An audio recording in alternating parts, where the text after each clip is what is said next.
আজকের ভিডিওটা কিন্তু একদম অন্যরকমভাবে শুরু করছি। আজকে আমার ব্যালকনি দিয়ে শুরু করলাম। দেখুন, ইউএসএতে আসার পর এই ১ম আপনাদের সাথে আমার ব্যালকনির ভিউজ শেয়ার করছি। আমার উদ্দেশ্যটা হচ্ছে আমার ছোট্ট ব্যালকনি গার্ডেন দেখানোর। এই দেখুন আমার লেটুস গাছগুলো কেমন বড়, বড় হয়ে গেছে। পাতাগুলো কতটা বড় হয়েছে না? আর খুব সুন্দর একদম গ্রিন আর ফ্রেশ। আজকে কিন্তু এটারই ব্যবহার করব। তার সাথে, সাথে দেখুন আমার কেমন গাঁদা ফুলের গাছ, আরও বেশ কয়েকটা লেটুসের গাছ লাগিয়েছিলাম।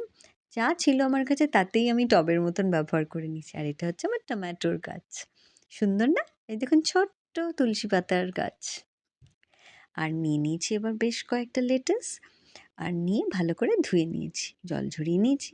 আর আজকের কিন্তু থাম্বনেইলে আপনারা দেখেই নিয়েছেন নিশ্চয়ই আমার রেসিপির নামটা কি?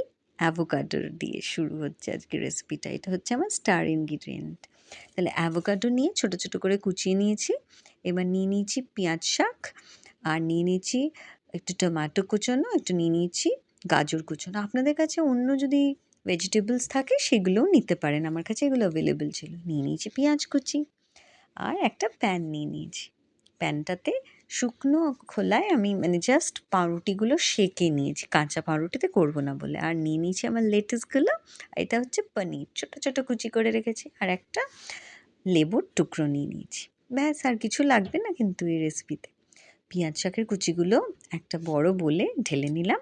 আস্তে আস্তে বাকি ইনগ্রিডিয়েন্টসগুলোও ঢেলে নিচ্ছি। গাজর কুচোনো, টমেটো কুচোনো, আর অ্যাভোকাডোগুলো একটু ছোট ছোট করে কেটে রেখেছিলাম। আপনারা আরেকটু ছোট করে নিতে পারেন, অসুবিধা হবে না এতে কোনোই, কেন কি এগুলোকে আমরা সব স্ম্যাশ করে নেব। একটা কাঁটা চামচের সাহায্যে এই সমস্ত জিনিসটাকে আমরা স্ম্যাশ করে নেব। একটু হয়তো প্রথমে মনে হবে যে অসুবিধা হচ্ছে, একটু স্লিপারি হয় অ্যাভোকাডো, কিন্তু অ্যাভোকাডো ভীষণ হেলদি একটা অপশন।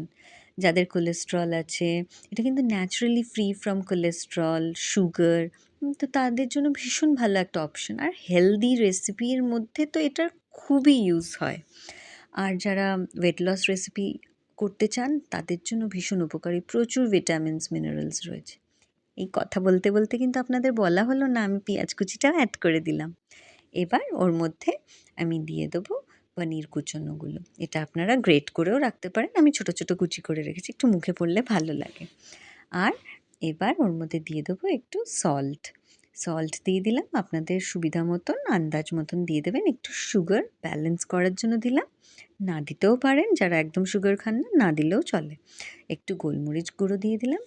আমার মেয়ে ঝাল খুব একটা খেতে পারে না বলে, আর গোলমরিচের অনেক গুণ, এটা ভীষণ উপকারী। আর একটু অলিভ অয়েল দেবো। আমি কিন্তু হেলদি রেসিপিতে সবসময় অলিভ অয়েল রেকমেন্ড করি, আপনারাও করতে পারেন। ইনকেস যদি না থাকে বাড়িতে, আপনারা একটুখানি বাটার দিয়ে দিতে পারেন, কোনো অসুবিধা নেই তাতে। ঠিক আছে? আর এবার এটাকে সম্পূর্ণ জিনিসটাকে খুব ভালো করে মিক্স করে নেবেন, একটু দরকার হলে স্ম্যাশ করে নেবেন। দেখুন খুব বেশি একদম ঘেঁটে ফেলতে হবে না, একটু মুখে মুখে পড়লে বেশ ভালোই লাগবে। আর দিয়ে দিলাম লেবুর রসটা, দিয়ে এবার ভালো করে আবার মিশিয়ে নিচ্ছি। সুন্দর করে যখন মিক্স হয়ে যাবে ইকুয়ালি, যখন পুরো আপনার মনে হবে যে ভালো মেশানো হয়ে গেছে, এবার আমরা জাস্ট স্যান্ডউইচগুলো বানিয়ে নেব। কেন কি আমাদের তো মাথায় রাখতে হবে, আমাদের রেসিপিগুলো যেন ভীষণ হেলদি হয়, আমাদের বেনিফিটস দেয়, ওয়েট লুজ করতে দেয়, হেল্প করে, এবং খুব চটজলদি হয়ে যায়। এটা আমি নিয়ে নিয়েছি বাড়িতে পাতা টক দই, হাঙ্কার। হাঙ্কার না থাকলেও এমনি টক দই নিলেও হবে। বাড়িতে পাতা টক দইটাই আমি প্রেফার করি, কেন কি এটা একদম পিওর হয়, এতে কোনো কেমিক্যাল থাকে না। যাদের কাছে অসুবিধা আছে, অপশন নেই, তারা কেনাও নিতে পারেন। কেন কি এই পাউরুটিটার ভেতরে আমি মেয়োনিজের ইউজ করব না, আমি হাঙ্কার নিয়ে নিলাম, ওতে একটু নুন আর জাস্ট কালো মরিচ দিয়ে দিয়েছি। দিয়ে আমি জাস্ট সুন্দর করে একটা ব্যাটারের মতন করে নেব। হাঙ্কার যেহেতু জলের মাত্রাটা একদমই কম, মানে নেই বলতে গেলে, সেই জন্য একটু মাখতে অসুবিধা হয় প্রথমের দিকে, কিন্তু আস্তে আস্তে ওটাকে ভালো করে বারবার চালাতে চালাতে ওটা সুন্দর কিন্তু একদম একটা স্মুথ টেক্সচার চলে আসে, একদম বাইরের থেকে কিনে আনা মেয়োনিজের মতন। দেখুন ধরতেও পারবেন না, এত ভালো লাগে খেতে। বাড়িতে পাতা টক দই কিন্তু ভীষণ উপকারী, আর আপনারা জানেনই টক দইয়ের প্রচুর উপকারিতা। যাই হোক, প্রথমে একটা লেয়ার দিয়ে নিলাম, আমার তো পাউরুটিগুলো আগের থেকে সেঁকে রাখা ছিল ২ পিঠই। আমি ওই লেয়ারটা দেওয়ার পর ওর উপরে আমার ওই মিক্সচারটা যেটা আমি ম্যাশ করে রেখেছিলাম ওইটা দিয়ে দিলাম। দিয়ে এবার আমার লেটুস পাতাগুলো দিয়ে দিচ্ছি। যেরমভাবে ইচ্ছে সাজাতে পারেন।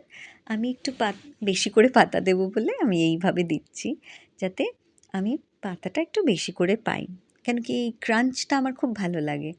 লেটুস কিন্তু বাইরের থেকে কিনে এনেও দিতে পারেন। যাদের কাছে থাকবে না বাড়িতে তাতেও কোনো অসুবিধা নেই। কেন কি এটা অপশনাল। আমার কাছে ছিল, আমি যেহেতু শখ করে বাগানে লাগিয়েছি তাই আমি ইউজ করলাম। এটা একটা আলাদা একটা ক্রাঞ্চ এনে দেবে আমাদের স্যান্ডউইচে। তারপরে আর কি প্যান গরম করে জাস্ট ১ চামচ তেল দিয়ে পাউরুটিগুলো এপিঠ ভালো করে আর ওপিঠ ভালো করে সেঁকে নিতে হবে। ১ পিঠ হয়ে গেছে দেখুন, আরেক পিঠ ভেজে নিচ্ছি। জাস্ট ভালো করে সেঁকে নিলাম। একটু মচমচে হয়ে গেলেই জাস্ট তুলে নেব। আর যেকোনো ২ রকমের ফ্রুট নিয়ে নেবেন। আমার কাছে ছিল আম আ আনারস আর ব্লুবেরিজ। একদম ফার্স্ট ক্লাস ব্রেকফাস্ট তৈরি হয়ে গেল। Healthy as well as very, very tasty. সাজানোটা ভালো হয়েছে তো? আমার চ্যানেলে এরকম অনেক রেসিপি পেয়ে যাবেন। If you like my recipes, then please like, share and subscribe my channel. Welcome to my channel Kitchen Munch. Bye bye.